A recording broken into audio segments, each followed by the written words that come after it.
പ്രതിപാദിച്ചേരാ. എന്താ iron dome? പഠിക്കുന്ന ചെറുപ്പക്കാർ നാളെ ഇത് പ്രസംഗിക്കത്തില്ല. എന്താ അയൺ ഡോമിൻ്റെ പ്രത്യേകത? എല്ലാവരും കേട്ടോണം. എന്താ അയൺ ഡോമിൻ്റെ പ്രത്യേകത? അയൺ ഡോമിന് 5 ഭാഗമുണ്ട്. 1 കമ്പോണന്റ്, 2 ഇലക്ട്രാ റഡാർ, 3 വെപ്പൺ, 4 അതിൻ്റെ ലാൻഡിംഗ് യൂണിറ്റ്, 5 അതിൻ്റെ ഏറ്റവും നല്ല component system. 1 BMC, 2 ഇലക്ട്രാ radar, 3 battery, 4 charging unit, 5 interceptor. ഇതാ കാണുന്നു ക്യാമറ വഴി. ഇതിൻ്റെ എല്ലാവരും കേൾക്കണം. ചാനലിൽ പറയുന്നതെല്ലാം റഷ്യ, ഈ അമേരിക്കയും ദാണ്ട് ഇസ്രയേലും യോജിച്ചുണ്ടാക്കിയത് ഈ അയൺ ഡോമിൻ്റെ പ്രത്യേകത. ഒരെണ്ണത്തിൻ്റെ വില 3500 കോടി രൂപയാണ് ഒരെണ്ണം. അതിനകത്ത് 5 കാര്യങ്ങൾ. 1 മണ്ഡപത്തിന് കടവ് വെച്ചിരിക്കുന്ന CC ക്യാമറ, 2 ബാറ്റിൽ മാനേജ്മെൻറ്റ്, ഇതിനെ മൊത്തം പരിശോധിക്കുക, 3 landing rocket, 4 charging station, 5 battery. ഇത്രയാ ഇത് അയൺ ഡോം. അതിൻ്റെ അർത്ഥം യമനിൽ നിന്നോ പലസ്തീനിൽ നിന്നോ സൗദിയിൽ നിന്നോ ഇറാനിൽ നിന്നോ ഇറാഖിൽ നിന്നോ കറക്റ്റ് പറഞ്ഞുതരാം. ഇറാഖിൽ നിന്ന് വരുമ്പോൾ ഈ ക്യാമറ കാണും. ക്യാമറ നേരെ കാണുമ്പോൾ നമുക്ക് ഈ മെസ്സേജ് തരുന്ന പോലെ ക്യാമറ BMCയോട് പറയാം, അനിയാ ദാ വരുന്നു, ഈജിപ്തിൽ നിന്നൊരു മിസൈൽ. ഉടനെ എന്തോ ഈ BMC ചാർജിങ് ഞാനോട് പറയും, പെട്ടെന്ന് ചാർജ് ആയിക്കോളാം. ബാറ്ററി ഓട്ടോമാറ്റിക്കായിട്ട് ലോഞ്ചിന് കറണ്ട് കൊടുക്കും. ഒറ്റപ്പോക്ക് ഒരു മനുഷ്യനും വേണ്ട, ആകാശത്തിലേക്ക് കുതിച്ചുയരും. ഈ മിസൈലിനകത്തൊരു ക്യാമറയുണ്ട്, അതിനെ BMC നിയന്ത്രിച്ചോളും. ഏത് വഴി ഇത് വരുന്നോ നമ്മൾ GPS കൊടുക്കുന്നത് പോലെ ആകാശത്തിൽ വെച്ച് എതിരെ വരുന്ന മിസൈലിനെ അടിച്ച് തകർക്കുന്ന സംവിധാനമാ ഇസ്രയേലിൻ്റെ അയൺ ഡോം. സ്തോത്രം. നിങ്ങൾ പത്രം വായിക്കണം. അയൺ ഡോം അടുത്ത വർഷവും വരും. അയൺ ഡോം ഇത് എത്ര എണ്ണം? ഇപ്പം ഓരോ അതിർത്തിയിൽ 18 എണ്ണം വെച്ച് നിയന്ത്രിച്ചിരിക്കുക. ഈ അടുത്ത സമയത്ത് ഇന്ത്യക്കാർ കേൾക്കാനാ. ഈ അടുത്ത സമയത്ത് മോഡി സാർ 2 പ്രാവശ്യം ഇസ്രായേലിൽ പോയി. അവിടെ ചെന്നപ്പോൾ പുള്ളി പറഞ്ഞെന്ന്, ഒരു 2-3 എണ്ണം ഞങ്ങൾക്കും കിട്ടിയാൽ കൊള്ളാമെന്ന്. സന്തോഷമില്ലല്ലോ? സ്തോത്രം. അതിൻ്റെ അർത്ഥം ഈ പാകിസ്ഥാൻ്റെ ചൈനയുടെ ബോർഡർ വെക്കാൻ അവിടുന്ന് അടി വരുന്നുണ്ട്, ക്ലിയർ ആക്കാൻ. തീർന്നില്ല. അടുത്തത് ഒന്നുകൂടെ പറഞ്ഞുതരാം. ഇനി ആറ്റമല്ല ഇസ്രായേലിൻ്റെ കയ്യിലിരിക്കുന്നത്, ക്യാൻസറിനേക്കാളും വലിയ ലേസർ റേഡിയേഷൻ. അടുത്തത്, ഒരു സ്ഥലത്ത് അവർക്കൊരു മനുഷ്യനെ കൊല്ലണമെങ്കിൽ ആകാശത്ത് നിന്ന് നമ്മുടെ കാട്ടാൽ ശ്രീകൃഷ്ണസ്വാമി ക്ഷേത്രത്തിൽ കമ്പം പൊട്ടുന്നത് പോലെ ആകാശത്ത് നിന്ന് ലേസർ അടിച്ച് മനുഷ്യനെ കൊല്ലാനുള്ള ടെക്നോളജി അവൻ്റെ കയ്യിലുണ്ട്. അതിൻ്റെ പേരാ laser beam radiation human killing. അതവൻ എടുത്തിട്ടില്ല. അതുകൊണ്ട് ഒറ്റ രാജ്യങ്ങൾ ഈ അടുത്ത സമയത്ത് 2 നേതാക്കളെ അവൻ കൊന്നത് ലേസർ വഴിയാണ്. 1 ഇറാൻ്റെ ആണവ നേതാവ് കസീം സുലൈമാനി, അത് കഴിഞ്ഞിട്ട് ഇറാൻ്റെ ഏറ്റവും നല്ല ഉപദേഷ്ടാവ് മൊഹസിൻ ബക്ർസാദ്. ഇവർ 2 പേരും ഡ്രോൺ വഴി ലേസർ അടിച്ചാൽ കൊന്നത് കാരണത്ത്. സ്തോത്രം. അതിൻ്റെ മൂത്ത ചേട്ടൻ ഇസ്രായേലിനുണ്ട്. അതുകൊണ്ടാണ് മോഡി സാർ പറഞ്ഞത്, ഞങ്ങൾക്ക് കുറച്ചുകൂടെ തരാം. സ്തോത്രം. എന്നിട്ട് ഇവിടെ സന്തോഷിക്കാം. ഇതുവരെ കൊടുത്തിട്ടില്ല. ഒരു കുഞ്ഞുങ്ങൾക്ക് ഈ അയൺ ഡോം കൊടുത്തിട്ടില്ല. അമേരിക്കയും ഇസ്രായേലും ജോയിൻറ്റ് വെഞ്ചറാ അയൺ ഡോം. പണ്ടൊരു കാര്യം പറയാം, പാണ്ഡവ കൗരവ യുദ്ധം. കുഞ്ഞുങ്ങൾ മിണ്ടരുതേ മക്കളെ. പാണ്ഡവ കൗരവ യുദ്ധം അന്ന് ബ്രഹ്മാസ്ത്രവും ആഗ്നേയാസ്ത്രവും, പഴയ കഥ, ആകാശത്തിൽ വെച്ച് അടിച്ച് തകരുന്നത് പോലെ ആ പരിപാടിയുടെ ടെക്നോളജി. പിന്നൊന്നുകൂടെ പറയാം, പണ്ട് ഇറാഖിലെ സദാം ഹുസൈൻ കുവൈറ്റിലേക്ക് മിസൈൽ വിട്ടപ്പോൾ അമേരിക്ക ആകാശത്തിൽ വെച്ച് അടിച്ചവനെ തകർത്തു. ഇനി ഒരു കാര്യം കൂടെ പറയാം. ഈ വോളിബാൾ കണ്ടവർ എത്ര പേരുണ്ട്? നാടൻ മലയാളം അത് പറഞ്ഞെങ്കിലേ മനസ്സിലാവത്തുള്ളൂ. സ്തോത്രം. വോളിബാൾ കണ്ടവർ കരം ഉയർത്തിയാട്ടെ. വോളിബാൾ ഇപ്പം എല്ലാം കുട്ടിയും കൊന്നും ക്രിക്കറ്റായി. സ്തോത്രം. അടിച്ചുകൊണ്ടിരിക്കും. സ്തോത്രം. പണ്ടത്തെ ഒരു നല്ല കളിയായിരുന്നു വോളിബാളിൽ ഒരു കോർട്ടിൽ നിന്ന് പന്ത് ഇപ്പുറത്ത് വരുമ്പോൾ ഡിഫൻഡർമാർ ആ പന്ത് ഇപ്പുറത്ത് വരാതെ നെറ്റിൻ്റെ മേളിൽ വെച്ച് തന്നെ അടിച്ച് താഴെയിടും. സ്തോത്രം. മനസ്സിലായോ? ഈ പരിപാടിയാ ഇന്നത്തെ അയൺ ഡോം. ബൈബിളിനകത്തുണ്ടോ? ഇസ്രായേലിന് അയൺ ഡോം ഉണ്ട്. അയൺ ഡോം ഇസ്രായേലിനെ കാക്കും. അതുകൊണ്ടാണ് ലോകരാജ്യങ്ങളെ വെല്ലുവിളിക്കുന്നത്. വായിക്കാം മോളെ, യെശയ്യാ പ്രവചനം 31 5-ാമത്തെ വാക്യം. അയൺ ഡോം ഇസ്രായേലിനെ കാക്ക്. യെശയ്യാ പ്രവചനം 31-ാം അധ്യായം 5-ാമത്തെ വാക്യം വായിച്ചാട്ടെ. പക്ഷി ചുറ്റിപ്പറന്ന് കാക്കുന്നത് പോലെ സൈന്യങ്ങളുടെ യഹോവ യെരൂശലേമിനെ കാത്തുകൊള്ളും. മതി മക്കളെ, കരമുയർത്തുന്നവർക്കായി ഇതിന്റെ പേര് അയൺ ഡോം. കഴിഞ്ഞ 76 വർഷമായി കേരളത്തിന്റെ 6 ഡിസ്ട്രിക്ട് വലിപ്പമുള്ള, അഥവാ 222 160 ടെൽ അവീവ്, ജെറുസലേം, അതിനോടനുബന്ധിച്ച് ബാക്കി ഇത്രയും സാധനമുള്ള യവനെ ചുറ്റാൻ ഒരു വ്യക്തിക്കും കഴിഞ്ഞില്ല. അതാ ബൈബിൾ, ഞങ്ങളുടെ ബൈബിളിലെ പ്രവചനം. പക്ഷി ചുറ്റി പറന്ന് കാക്കുന്നത് പോലെ ജനമായി ഇസ്രയേലിന് യെരൂശലേമിനെ സ്വർഗം കാക്കും. ക്ലിയർ ആയില്ലയോ? പക്ഷേ ഇത് തകരും. അവൻ നിലവിളിക്കാൻ പോകുന്ന കാലം വരും. അങ്ങനെയെങ്കിൽ ഇന്ന് രാത്രി 2 സംഭവം നടക്കുന്നു. പറയാം, ഇന്ന് രാത്രി 2 സംഭവം. എന്താ നിങ്ങളോട് പറയാം? റഷ്യ ഉക്രൈൻ ഒരിടത്ത് നടക്കുന്നു, ഒരിടത്ത് ഇസ്രയേൽ സിറിയ നടക്കുന്നു, ഇസ്രയേൽ ലെബനോൻ നടക്കുന്നു, ഇസ്രയേൽ യമൻ നടക്കുന്നു, ഇസ്രയേൽ അത് കഴിഞ്ഞിട്ട് ഇനി തുർക്കിക്ക് നേരെ പോകാൻ പോന്നു. കോവിഡ് ആഞ്ഞടിച്ചപ്പോൾ ഒരു സംഭവം പറഞ്ഞു. ഇസ്രയേലിൻ്റെ പ്രധാനമന്ത്രി ബെഞ്ചമിൻ നെതന്യാഹു പറഞ്ഞൊരു കാര്യമുണ്ട്: സകല യഹൂദന്മാരും മടങ്ങി വരട്ടെ കരമുയർത്തുന്നവർക്കായി. ഇന്ന് രാത്രി കേരളത്തിൽ കൊച്ചി, മട്ടാഞ്ചേരി ഇനി ഒരു യഹൂദൻ മാത്രമേ ഉള്ളൂ. കഴിഞ്ഞ ദിവസങ്ങളിൽ വൈറ്റില ടൗണിൽ ഞാൻ കർത്താവിൻ്റെ വരവ് പ്രസംഗിച്ചപ്പോൾ അവിടുത്തെ ദൈവദാസന്മാർ വന്ന് പറഞ്ഞു, ഭാഷ ഇനി ഒരപ്പച്ചൻ മാത്രമേ ഉള്ളൂ, ബാക്കിയെല്ലാം പോയി വീട് മടച്ചു. അങ്ങനെയെങ്കിൽ 2023 കഴിഞ്ഞ ഒക്ടോബർ 7-ാം തീയതി ഇസ്രയേലിൻ്റെ നേരെ ഹമാസ് പോരാളികൾ ആക്രമണം നടത്തിയപ്പോൾ ഇസ്രയേലിൻ്റെ പ്രധാനമന്ത്രി വിളിച്ചു പറഞ്ഞൊരു കാര്യമുണ്ട്: യഹൂദരായ സകലർക്കും മടങ്ങി വരാ, നമ്മുടെ രാജ്യം യുദ്ധഭീതിയിൽ. അങ്ങനെയെങ്കിൽ ഇന്ന് രാത്രി യഹൂദൻ മടങ്ങി വരുമോ? ഇതൊരു അന്തിമ യുദ്ധത്തിലേക്ക്. അതിൻ്റെ ഇദ്ദേഹം പറഞ്ഞ എന്തോന്നറിയോ? ഇസ്രയേലിൻ്റെ പ്രധാനമന്ത്രി പറഞ്ഞ എന്താണെന്നറിയാമോ? അമ്മ ആരോ ആയിക്കോട്ടെ, ആ അപ്പൻ ആരോ ആയിക്കോട്ടെ, അമ്മയുടെ പേര് പാസ്പോർട്ട് ഉണ്ടെങ്കിൽ വരാം. ഇന്ന് രാത്രി ചെറുപ്പക്കാരും കുഞ്ഞുങ്ങളും എല്ലാം കേൾക്കണം. ഇനി പൂടനാടും കാട്ടാക്കട ക്രിസ്ത്യൻ കോളേജ് ഗ്രൗണ്ടിലും ആരും ഇത് പ്രസംഗിക്കത്തില്ല. ഇന്ന് രാത്രി ഇസ്രയേലിൻ്റെ ഒരു എയർപോർട്ട് ഉണ്ട്, അതിൻ്റെ പേരാണ് ഡേവിഡ് ബെൻഗൂറിയോൻ അന്താരാഷ്ട്ര വിമാനത്താവളം. അവിടെ മടങ്ങി വരുന്ന യഹൂദന് വേണ്ടി ഒരു ടെൻ്റ് ഒരുക്കി. ആ ടെന്റിന്റെ പേരിന്റെ റോഷ് ഹോസന്ന ഗ്രൂപ്പ്. അന്തിമ ആരാധനയ്ക്ക് വേണ്ടി യഹൂദൻ മടങ്ങി വരണം. നമ്മുടെ സിനഗോഗ് ശരിയാകാൻ പോന്നു. ഇന്ന് രാത്രി ബാക്കി കൂടെ പറഞ്ഞുതരാം. ദാവീദും ഗോലിയാത്തും ഏറ്റുമുട്ടിയ ഒരു താഴ്വരയുണ്ട്, അതിന്റെ താഴ്വരയുടെ പേരാ ഏലാ താഴ്വര. അതിനിന്നവർ പേര് മാറ്റി ഏലാത്ത് വാലി. കേരളത്തിലെ ലൈഫ് മിഷൻ ആയിരക്കണക്കിന് വീട് പണിയുന്ന പോലെ വന്ന യഹൂദന്മാർക്ക് വീടും ഫ്രിഡ്ജും കാറും എല്ലാം ശരിയാക്കി ലോകത്തിലെ ഏറ്റവും വലിയ പണക്കാർ. അങ്ങനെയെങ്കിൽ സകല യഹൂദനും മടങ്ങി വരും. എന്തിനു വേണ്ടി? വായിക്കാം എസെക്കേൽ പ്രവചനം 36:24. അതാ ഈ കോവിഡ്, അതാ ഇന്നത്തെ ഇസ്രയേൽ ലെബനോൻ. എസെക്കേൽ 36:24 മോള് വായിച്ചാട്ടെ. യഹൂദൻ പൂർണ്ണമായി മടങ്ങി വരും. വായിച്ചാട്ടെ. ഞാൻ നിങ്ങളെ ജാതികളുടെ ഇടയിൽ നിന്നും കൂട്ടി കൊച്ചി മട്ടാഞ്ചേരി എന്നെല്ലാം അങ്ങ് കൂട്ടാൻ പോകും. അടുത്തത് സകല ദേശങ്ങളിലും നിങ്ങളെ ശേഖരിച്ച് സ്വന്തം ദേശത്തേക്ക് വരുത്തും. കരമുയർത്തുന്നവർക്കായി അന്തിമ മുന്നറിയിപ്പ്. ജാതികളിൽ നിന്ന് നിങ്ങളെ ശേഖരിച്ച് പാലും തേനും ഒഴുകുന്ന അബ്രഹാം കാൽ ചവിട്ടിയ ദേശത്തിൽ നിങ്ങളെ കൊണ്ടുവരും. ഇന്ന് രാത്രി ആരാ? റഷ്യ, ലോകത്തിലെ 2ാമത്തെ ശക്തി. യവനാരാ? ഉക്രൈൻ 2 കോടി പേരേ ഉള്ളൂ. അതും 7 ഡിസ്ട്രിക്റ്റേ ഉള്ളൂ. Kyiv, Kharkiv, Mariupol, Odesa, Zaporizhzhia 7 ഡിസ്ട്രിക്റ്റാണ്. ഇവിടെ ചെമ്പൂരിൽ നിന്ന് പോയ എത്രയോ പിള്ളേർ അവിടെ നിന്ന് എന്നോട് സംസാരിച്ചു. ഉക്രൈൻ അടി നടന്നപ്പോൾ പക്ഷേ പ്രസംഗിക്കണം, എന്നിട്ട് അവനെ കൊല്ലാൻ പറ്റുന്നില്ല. റഷ്യയുടെ പ്രസിഡന്റ് എന്നും പറയും ഉക്രൈൻ്റെ പ്രസിഡന്റിനെ കൊല്ലും, ഒരു മിസൈൽ വായിക്കും. ഈ ഉക്രൈൻ്റെ പ്രസിഡന്റിൽ ഒരു മൊബൈൽ ഇരിപ്പുണ്ട്, അവൻ്റെ മൊബൈലിൻ്റെ പേര് സ്റ്റാർലിങ്ക് ഇന്റർനാഷണൽ. അതാ ദാണ്ട് മൈക്രോ ചിപ്പ് വെച്ച യഹൂദൻ എലോൺ മസ്ക്, അവൻ്റെ സാറ്റലൈറ്റ് മൊബൈലാണ്. റഷ്യയുടെ പ്രസിഡന്റ് പറയും ഇന്ന് ഉക്രൈൻ്റെ പ്രസിഡന്റിൻ്റെ നേരെ വീട്ടിന് നേരെ ബോംബാക്രമണം ഉണ്ടാവും. ഉടനെ സ്റ്റാർലിങ്ക് പറയും ചേട്ടാ കൊട്ടാരത്തിൽ ഇരിക്കരുത്, ദാണ്ട കള്ളിക്കാട് തട്ടുകടയിൽ പോയിരിക്കുന്നല്ലോ അവിടെ ഇരിക്കാം. സ്വോത്രം. കള്ളിക്കാട് തട്ടുകടയിൽ ഇരിക്കുമ്പോൾ പത്രവാർത്ത റഷ്യയുടെ മിസൈൽ ഉക്രൈൻ കൊട്ടാരത്തിന് നേരെ വന്നു.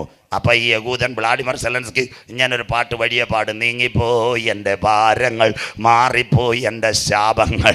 എടാ കുഞ്ഞെ, 1800 യുദ്ധവിമാനം, 4 കോടി പട്ടാളക്കാർ, അത് കഴിഞ്ഞിട്ട് 800-ൽ പരം വാർഷിപ്പ്, ലോകത്തിലെ 2ാമത്തെ വലിയ രാഷ്ട്രം റഷ്യ. ഒരു ഞാഞ്ഞൂൽ ഉക്രൈൻ്റെ പ്രസിഡന്റിനെ കൊല്ല 31 മാസമായിട്ട് നോക്കുന്നു. യവൻ അങ്ങനൊന്നും വീഴത്തില്ല. യവൻ ആരാ? ഒരു യഹൂദനാ. മനസ്സിലാകുന്നവർക്കായി. യഹൂദനെ അങ്ങനെ വീഴിക്കാനൊന്നും പറ്റത്തില്ല. എന്താ കാര്യം? യഹൂദൻ മുട്ടുമടക്കുന്നവനാ. അവൻ ഒരു ഉടുപ്പിട്ടാൽ മുട്ടുമടക്കും, ഭക്ഷണം വെച്ചാൽ മുട്ടുമടക്കും, വീട്ടിനകത്ത് രാത്രി പ്രാർത്ഥന, വെളുപ്പിന് പ്രാർത്ഥന. സ്വോത്രം. അതുകൊണ്ട് മോശ പറഞ്ഞൊരു കാര്യമുണ്ട്: ഇസ്രായേൽ മക്കൾ ഹല്ലേലൂയ ഇസ്രായേലിന്റെ അടിമത്തത്തിൽ വരുമ്പോൾ സ്വർഗം മോശയോട് പറയാറുണ്ട്, നിങ്ങളുടെ മക്കളോട് നിങ്ങൾ ഇത് പറയണം. ആത്മീയമായിട്ട് മുന്നോട്ട് ഇസ്രായേൽ വരുമ്പോൾ നിന്റെ അപ്പന്മാരും അമ്മമാരും അനുഭവിച്ച ത്യാഗം 1000 ആണ്ട് നിങ്ങളിത് പറയണമെന്ന് പറഞ്ഞു മോശയോട്. അതുകൊണ്ട് ആരാ യഹൂദൻ? ഇന്ന് രാത്രി നമ്മുടെ ചെറിയ കോണക്കാർ കഥ കേൾക്കട്ടെ.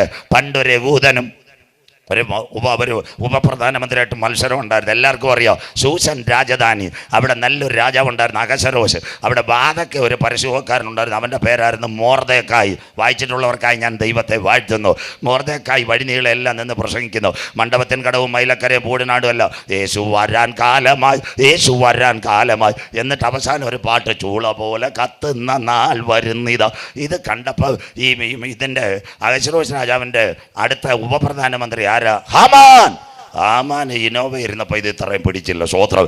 എന്നിട്ട് അവനെല്ലാം ട്രാക്ട് കൊടുത്ത് ഉടനെ ഹാമാൻ എന്തോ ഇതെന്നറിയാമോ, രാജാവിനടുത്ത് എന്ന് പറഞ്ഞ് യവന്മാർ യഹൂദന്മാരെല്ലാം കൂടെ കാട്ടാക്കട പിടിക്കുമെന്ന്, സ്വോത്രം. ശൂഷൻ രാജധാനി പിടിക്കുമെന്ന്. രാജാവ് ഈ സമയത്ത് പിന്നെ എങ്ങനെങ്കിലും ഒരു കൽപ്പന എഴുതണം, യവനെ തൂക്കണം. അപ്പോൾ പൂർണ്ണാട് പരസ്യോത്തി പ്രസംഗിച്ചുകൊണ്ടിരുന്നപ്പോൾ, മൊർദെഖായി പ്രസംഗിച്ചുകൊണ്ടിരുന്നപ്പോൾ ഒരു സംഭവം ഉണ്ടായി. ഹാമാൻ വന്നിട്ട് ഒരു കത്ത് കൊടുത്ത്, നിൻ്റെ കാര്യം ഞാൻ ഏറ്റെന്ന്, സ്വോത്രം.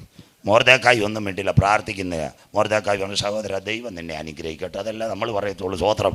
ആ ഇടയ്ക്ക് വേറൊരു സംഭവം കൂടെ ഉണ്ടായി, ചേച്ചിമാരെല്ലാം കേൾക്കണം. ആ സമയത്ത് കൊട്ടാരത്തിൽ ഒരു രാജ്ഞി ഉണ്ടായിരുന്നു, അവൾക്കുള്ള പേരായിരുന്നു വാസ്തി. രാജാവുമായിട്ട് ഇച്ചിരി പ്രശ്നമായി, സ്വോത്രം. അപ്പം ദൈവം ഒരു പണിയും കൂടെ ചെയ്തു. മൊർദെഖായിയുടെ ചിറ്റപ്പൻ്റെ മകൾ ആരെയാ?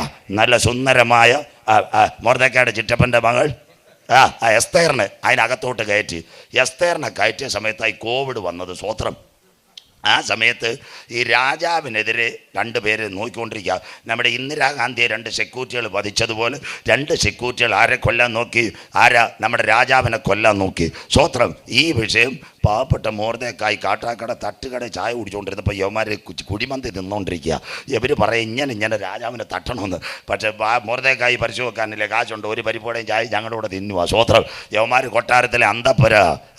അപ്പം എന്താ ചെയ്തതെന്നറിയോ? യവന്മാരെന്താ ബിഗ്ദ്വാനും തേരസും, ഇപ്പോഴാ പേര് ഓർമ്മ വന്ന്, യവന്മാർ ഇങ്ങനെ റൂട്ടും പ്ലാനും തയ്യാറാക്കുന്നു. മൊർദെഖായിയെ കൊട്ടാരത്തിൽ വിടുവോ? ഉടനെ പഴയ നോക്കിയുടെ മൊബൈലെടുത്ത് എസ്തേറിനോട് പറഞ്ഞു, എടി കുഞ്ഞെ, രാജാവ് സൂക്ഷിക്കണം, യവന്മാരിവിടെ കുഴിമന്തി തിന്നിട്ട് രാജാവിനെ തട്ടാൻ പദ്ധതി വെക്കുവന്ന്, സ്വോത്രം. കാര്യം ശരിയായോ? ഉടനെ എസ്തേർ എന്ന് പറഞ്ഞു, രാജാവേ, ഇവിടുത്തെ കൊട്ടാരത്തിലുള്ള 2 അവന്മാരെ താങ്കളെ തട്ടാൻ കോവിഡിൻ്റെ മറവ് പദ്ധതി ചെയ്തുകൊണ്ടിരിക്കുക. നമ്മുടെ പരശുവക്കാരൻ മൊർദെഖായിക്ക് എങ്ങനെയോ കിട്ടിയിട്ട് എനിക്ക് മെസ്സേജ് അയച്ചതാ. ഉടനെ രാജാവ് പറഞ്ഞു, ഞാനൊരു നാളിൽ അവന് പ്രതിഫലം കൊടുക്കുക. ഇപ്പോൾ കോവിഡിന് കിറ്റ് കൊടുക്കുന്ന തിരക്കില്ല, അതുകൊണ്ടൊരു തുണ്ട് ഞാൻ നാട്ടെ മൊർദെഖായിയുടെ അഡ്രസ്സും പേരും ഒക്കെ എഴുതി വെക്കാമെന്ന്, സ്വോത്രം. അദ്ദേഹം പേരെഴുതി വെച്ച് മറന്നുപോയി. ആ സമയത്ത് ഹാമാൻ ചെന്ന് ചെവി കടിച്ചു പറിച്ചു. ഹാമാൻ എന്തോ ഇത് രണ്ടാമത് പറഞ്ഞു, അവനെ തൂക്കണം, കാട്ടാക്കട പരസ്യമായിട്ട് നിനക്കെതിരെയും ജനത്തിനെതിരെയും പോരാടുക യഹൂദൻ. ഇത് കേട്ട ഉടനെ മൊർദെഖായിയും കൂട്ടരും ഒരു ഉപവാസം അങ്ങ് പ്രഖ്യാപിച്ചു, സ്വോത്രം. അവർ കണ്ണീരോടെ പ്രാർത്ഥിക്കാൻ തുടങ്ങി. 1-ാം ദിവസം തൂക്കുമരം, 2-ാം ദിവസം ഫ്ലക്സ്, 3-ാം ദിവസം ബോർഡ്, 4-ാം ദിവസം പത്രത്തിൽ പരസ്യവും കൂടെ. മൊർദെഖായിയെ കാട്ടാക്കട ക്രിസ്ത്യൻ കോളേജിൻ്റെ പുറത്ത് മതിലേക്ക് കയറ്റി ആ മരത്തെ തൂക്കുവന്നു. എന്നിട്ട് ഇതെല്ലാം ചെയ്തിട്ട് ഉച്ചയ്ക്ക് അവൻ വീട്ടിൽ വരും, ഫ്രൈഡ് റൈസും ചിക്കനും തിന്നാൻ. ആമാൻ വീട്ടിൽ വരുമ്പോൾ ഭാര്യയുടെ പേര് നല്ല സഹോദരി സേറസ് എന്നേ പറഞ്ഞ, അച്ചായ അയാൾ വഴിനീളം നിന്നും പൊട്ടത്തമ്പേറെ അടുത്ത് അടിച്ചുകൊണ്ടിരിക്കുന്ന പാർട്ടിയാണ്, കളിക്കാൻ പോവല്ലേ, പണി കിട്ടും. ഞങ്ങളുടെ അച്ചായന്മാരല്ലയോ. സേറസിനോട് പറഞ്ഞു, മിണ്ടി പോകരുതെന്ന്, സ്വോത്രം. അത് കണ്ടോ, ചില കാര്യങ്ങൾ ഭാര്യമാർ പറയുന്ന കേട്ട ചേട്ടന്മാർ ചക്ക കുഴയുന്ന പോലെ കുഴയത്തില്ല. മനസ്സിലാകുന്നവർക്കായി ഞാൻ ദൈവത്തെ വാഴ്ത്തുന്നു. അയ്യോ, എൻ്റെ പാസ്റ്റർമാരെ, എൻ്റെ സഹോദരന്മാരെ എല്ലാം കേൾക്കല്. അങ്ങനെ കേട്ട ഒരുത്തനാ കഴിഞ്ഞ ദിവസം കോടതി കയറി. അവൻ്റെ പേരാ വാളയാർ പരമശിവൻ ദിലീപ്, സ്വോത്രം. ആ കേസ് അന്വേഷിച്ച് പോലീസുകാർ എന്നോട് പറഞ്ഞു, പാസ്റ്റർ അവൻ പാവപ്പെട്ടവരായിരുന്നു, ആ പെണ്ണാ കുഴച്ചെന്ന്. ഈ പള്ളിക്ക് ഈ മണി മതി, ഇത്രയും കേട്ടാൽ മതി, സ്വോത്രം. കാര്യം മനസ്സിലാകുന്നവർക്കായി, സ്വോത്രം. ഭാര്യയുടെ വാക്ക് കേട്ട് പോയതാ, സ്വോത്രം. ഇന്ന് നിൽക്കുന്നത് ആ സഹോദരി സേരസ്, നല്ല സഹോദരി. അവൾ പറഞ്ഞൊരു കാര്യമുണ്ട്, നീ ആ പോസ്റ്ററും കീറി ആ പടവും കീറി രാജാവിൻ്റെ അടുത്ത് പറഞ്ഞിട്ട് ആ പ്രാർത്ഥിക്കുന്ന ഉപദേശിക്കെതിരെ നിൽക്കാതെ അയാളുടെ അടുത്ത് ഒരു വാക്ക് പറഞ്ഞാൽ മതി, ഉപദേശി തെറ്റിപ്പോയെന്ന് പറഞ്ഞാൽ നിനക്ക് രക്ഷയാവും. പക്ഷേ കാര്യം, ദൈവജനം കണ്ണീരോടെ പ്രാർത്ഥിക്കാൻ തുടങ്ങി. ദൈവത്തിൻ്റെ കരമിറങ്ങി വന്നു. ഇന്ന് രാത്രി പ്രാർത്ഥനയുടെ നടുവിൽ ഇരുമ്പോടാമ്പലുകൾ തകരും, ചെങ്ങലകൾ തകരും, കൊട്ടാരത്തിനകത്ത് ദൈവകരമെത്ത്. ഇന്ന് രാത്രി എത്ര പേർക്ക് കാര്യം മനസ്സിലാകുന്നു? ഒരു വൃക്ഷമായാൽ പ്രത്യാശയുണ്ട്. കരമുയർത്തുന്നവർക്ക് ആരാധിക്കുന്നവനെ തകർക്കുവാൻ ഒരു രേഖയ്ക്ക് കഴിയത്തില്ല. ആരാധിക്കുന്നവനെ തകർക്കുവാൻ ഒരു മന്ത്രവാദത്തിന് കഴിയത്തില്ല. ഇന്ന് രാത്രി കരമുയർത്തുന്നവർക്ക് ഒരു വൃക്ഷമായാൽ പ്രത്യാശയുണ്ട്. പൂഴനാട് നിന്നെ ആരൊക്കെ വെട്ടിക്കളഞ്ഞാലും, അതിൻ്റെ കുറ്റി കെട്ടുപോയാൽ, നിലത്ത് പഴകിയാൽ, നീ കണ്ണീരോടെ പ്രാർത്ഥിച്ച ഇന്ന് രാത്രി മുള പൊട്ടിച്ചു കൊണ്ടുവരുവാ. ഇന്ന് രാത്രി ഞാൻ ആരാധിക്കുന്ന ദൈവത്തിന് കഴിയും. എത്ര പേർക്ക് വചനം മനസ്സിലാകുന്നു? ഹല്ലേലൂയ. ഇന്ന് രാത്രി ലോകം പറയും കാറ്റ് കാണുകയില്ല, നാട്ടുകാർ പറയും മഴ കാണുകയില്ല. എന്നാൽ സഹോദരി, പൂടനാട് നീ പ്രാർത്ഥിക്കാൻ തുടങ്ങിയ നിന്റെ കണ്ണീരിനകത്ത് കുഴികളെ നിറയ്ക്കുക. ഇന്ന് രാത്രി കഴിമരം നിനക്കെതിരെ വരാം, രാജാവ് നിനക്കെതിരെ വരാം, ഹാമാന്റെ കുരുക്കുകൾ നിനക്കെതിരെ വരാം. എന്നാൽ ആരാധിക്കുന്ന മൊർദെഖായിയെ നീ മുട്ടുമടക്കിയ കൊട്ടാരത്തിന്റെ അന്തപുരത്തിനകത്ത് രേഖകളെ മാറ്റി എഴുതുക. Something is happened in this moment, the precious moment, the mighty presence of Holy Spirit. ഇന്ന് രാത്രി ആര് ദൂതേറ്റെടുക്ക്? ഡോക്ടർ എഴുതിയ രേഖ മാറ്റുക സ്വർഗത്തിലെ ദൈവത്തിന് കഴിയും. കരമുയർത്തുന്നവർക്കായി MRI എഴുതിയ രേഖ മാറ്റുക ഇന്ന് രാത്രി സ്വർഗത്തിലെ ദൈവത്തിന് കഴിയും. മജിസ്ട്രേറ്റ് എഴുതിയ രേഖ മാറ്റുക സ്വർഗത്തിലെ ദൈവത്തിന് കഴിയും. പോലീസുകാരൻ എഴുതിയ FIR മാറ്റുവാനും ഞാൻ ആരാധിക്കുന്ന ദൈവത്തിന് കഴിയും. ഇന്ന് രാത്രി ദൈവം അനുകൂലമെങ്കിൽ പ്രതികൂലം ആര്? ആരാധിക്കുന്നവനെ തകർക്കുവാൻ. ആരാധന മുറുകി ജനം ഉപവാസത്തിലും കണ്ണുനീരിലുമായി. കേട്ടോണോ, ഇതാ ഞങ്ങളുടെ പ്രസംഗം. എന്താ സംഭവിച്ചത്? എസ്തേർ ചെന്ന് രാജാവിനോട് പറഞ്ഞു. എസ്തേറിനോട് മൊർദെഖായി പറഞ്ഞൊരു കാര്യമുണ്ട്, ഈ സമയത്ത് നീ മിണ്ടാതെ ഇരുന്നാൽ നിന്റെ ജനം നശിച്ചു പോകും. രാജാവിനോട് എന്നിട്ട് ഒരു കാര്യം പറഞ്ഞു, രാജാവേ, നിന്നെ 2 പേര് കൊല്ലാൻ വന്നപ്പോൾ ആ സൈക്കിളെ ട്രാക്ടർ അടക്കുന്ന മൊർദെഖായി പറഞ്ഞിട്ടല്ലേ നീ രക്ഷപ്പെട്ടത്? നീ വല്ലതും കൊടുത്തു? ഉടനെ രാജാവ് ചോദിച്ചു. സ്വോത്രം. രാജാവ് ചോദിച്ച എന്താണെന്നറിയോ? അയ്യോ, ഞാനത് മറന്നുപോയി, കോവിഡ് കാലത്ത് കിറ്റ്. എസ്തേറിനോട് പറഞ്ഞു ബുക്ക് തുറക്കാൻ പറഞ്ഞു. ബുക്ക് തുറന്നപ്പോൾ ആ പഴയ രേഖ വന്നു. ബിഗ്ദ്വാനും തേരസും കൊല്ലാൻ വന്നപ്പോൾ ആ പരസ്യോഗത്തിൽ പ്രസംഗിക്കുന്ന ഉപദേശിയെ പറഞ്ഞത് ഒരു ഉടുപ്പ് കൊടുത്തില്ല, ഒരു കിറ്റ് കൊടുത്തില്ല. ഉടനെ എസ്തേറിനോട് പറഞ്ഞു വിഷമിക്കേണ്ട, രാവിലെ തീർപ്പാക്കാം. രാവിലെ ഹാമാൻ നല്ല കിയ കാർണിവൽ കാറിൽ ഇങ്ങോട്ട് വരുക. ഉടനെ അന്തപുരത്തിൽ വന്നപ്പോൾ നമ്മുടെ അശ്വരൂഷ് രാജാവ് അവരുടെ ബുക്കും പേപ്പറും കൊടുക്കാൻ പറഞ്ഞു. ചില കാര്യം ഞാനൊരു വ്യക്തിക്ക് കൊടുക്കാൻ പോകുകയെന്ന് പറഞ്ഞു. സ്വോത്രം. അപ്പോൾ ഇവൻ എഴുതി. ആരാ എഴുതിയത്? എഴുതാൻ പറഞ്ഞു. ഒരു 2 വീട് എഴുതിയാറ്. ഹാമാൻ വിചാരിച്ച് എനിക്കല്ലാതെ പിന്നെ ആർക്കാ തരുന്നത് 2 വീട്?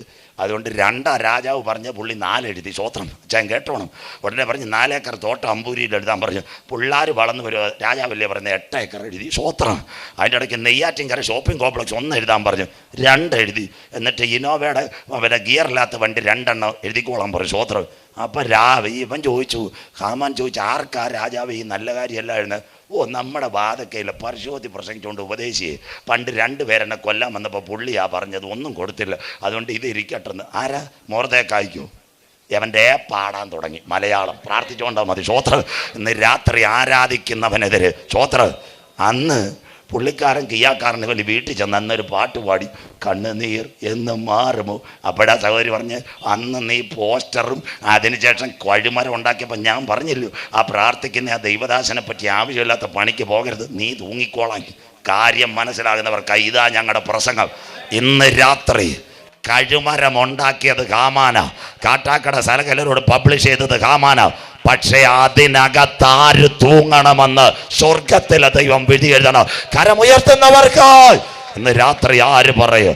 ശത്രു എനിക്കെതിരെ, എൻ്റെ കുടുംബത്തിനെതിരെ, എൻ്റെ കുഞ്ഞുങ്ങൾക്കെതിരെ ഉണ്ടാക്കുന്ന ഒരായുധവും ഫലിക്കയില്ല.